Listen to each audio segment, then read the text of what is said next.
July 5 నుంచి 11వ తేదీ వరకు ద్వాదశ రాశుల ఫలితాలు తెలుసుకునే ముందు ఈ వారం అంటే 5వ తారీఖు ఆదివారం నుంచి 11వ తారీఖు శనివారం వరకు కూడా గ్రహచారం అంటే ప్రస్తుతం గోచారంలో ఉన్న గ్రహచారం ఏ విధంగా ఉందో తెలుసుకుందాం. ప్రస్తుతం అయితే కనుక మనకి ఈ వారం అంతా కూడా కుజుడు వృషభ రాశిలో ఉండటం అనేది జరుగుతుంది. అలాగే రవి కూడా మిథున రాశిలోనే ఉండటం అనేది, ఇక శని రాహువులు కూడా కుంభరాశిలో రాహు, మీన రాశిలో శని సంచరించడం అనేది ఉంటుంది. ఇక ఈ వారంలో ముఖ్యమైన మార్పులుగా చెప్పాల్సి వస్తే కనుక ప్రస్తుతం గురు శుక్రులు ఇద్దరూ కూడా కలిసి కర్కాటక రాశిలో ఉన్నారు. అయితే ఆదివారం నుంచి అంటే 5వ తేదీ నుంచి శుక్రుడు సింహరాశిలోకి ప్రవేశిస్తున్నాడు. అలాగే ఇదే రోజు నుంచి బుధుడు కూడా వక్రించి కర్కాటకం నుంచి వెనక రాశి అయిన మిథునంలోకి చేరబోతున్నాడు. అంటే బుధుడు వెనక్కి వెళ్తే శుక్రుడు ముందుకు రావటం అనేది ఈ వారంలో ఉన్న ప్రధాన విశేషం. దీనివల్ల మనకి ఏం ఫలితాలు వస్తాయంటే కనుక జూన్లో కురవాల్సిన వర్షం తగినంత కురవపోవటం అనేది జరుగుతుంది. ఎక్కువగా ఏదైతే మనకి వర్షాలు పడాలో ఆ వర్షాల్లో అభావ పరిస్థితులు ఏర్పడే వైనం కూడా ఎక్కువగా కనిపిస్తుంది.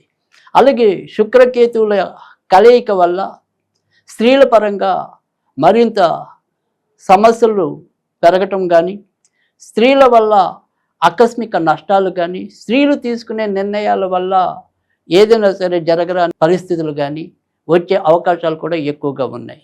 కనుక ఈ వారం అంతా కూడా ఎవరైనా సరే ముఖ్యంగా స్త్రీల మీద ఆధారపడి ఉన్న వాళ్ళు, స్త్రీల నాయకత్వంలో వెళ్తున్న వాళ్ళు ఎంతైనా సరే ఎంతో కొంత జాగ్రత్త తీసుకోవడం అనేది ఈ వారం చెప్పదగిన విశేషం. అయితే ఈ వారం అంతా కూడా సామూహికంగా ఆలోచించినట్టయితే కనుక అంటే రాశుల ప్రకారం కాకుండా సాధారణంగా సామాజికంగా మనం ఏదైనా సరే మేలు చేయాలి అనుకుంటే కనుక ఈ వారం అంతా కూడా మనం లక్ష్మీ గణపతికి సంబంధించిన పూజలు చేసుకోవటం వల్ల కరువు కాటకాల నుంచి రక్షించబడటం, ప్రమాదకరమైన పరిస్థితుల నుంచి బయటపడటం ఇత్యాది అనుకూల ఫలితాలు రావడానికి అవకాశం ఉంటుంది. కనుక చేతనైనంత వరకు కూడా లక్ష్మీ గణపతి హోమాలు కానీ, లక్ష్మీ గణపతి పూజలు కానీ నిర్వహించుకోవటం అనేది చెప్పదగిన సూచన. కుంభరాశి వారికి జూలై 5 ఆదివారం నుంచి జూలై 11 శనివారం మధ్య ఏ విధంగా ఉండబోతుందో చూద్దాం. అయితే కుంభరాశి వారికి ఈ వారం ఎక్కువ శాతం మంచి ఫలితాలు అయితే కనిపిస్తున్నాయి. గత 2-3 వారాలతో పోలిస్తే తాత్కాలికంగా అయినా సరే ఈ వారం ఎంతో కొంత ముఖ్య పనుల్లో కదలిక రావటం అనేది అయితే ఉంటుంది. గత కొద్ది సంవత్సరాలుగా ఏలినాటి శని ప్రభావం అయితేనేమి, మరి 1 సంవత్సరం నుంచి రాశీకృత రాహు వల్ల అయితేనేమి చాలా సమస్యలు ఎదుర్కోవటం, ఎప్పుడు ఒక టెన్షన్ తీరింది అనుకునే టైంకి మరొక సమస్య చుట్టుముట్టడం, ఆ రకంగా ఒత్తిడికి లోనవటం అనేది ప్రస్తుతం కుంభరాశి వారు ఎదుర్కొంటున్న ఒక పరిస్థితి.